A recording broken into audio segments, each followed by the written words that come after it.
Je dois vous faire un aveu.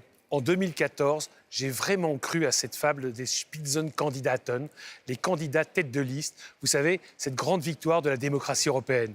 En fait, je suis tombé dans un piège.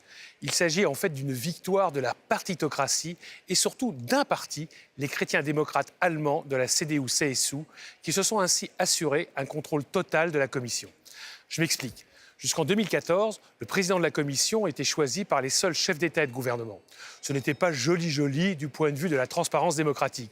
Il y avait un côté conclave papal, puisque tout se passait à huis clos. Alors, quand le Parlement européen a décidé en 2014 que ce droit lui reviendrait, on n'a pu qu'applaudir. En effet, comme le Parlement a le pouvoir de confirmer ou non le choix du Conseil européen, il a annoncé qu'il ne voterait que pour la tête de la liste arrivée en tête aux élections européennes et pour nul autre. Quoi de plus démocratique? Le problème, parce qu'il y en a un, est que le choix de la tête de liste se fait à l'intérieur de chaque parti européen et à l'intérieur de ces partis par le parti national le plus puissant.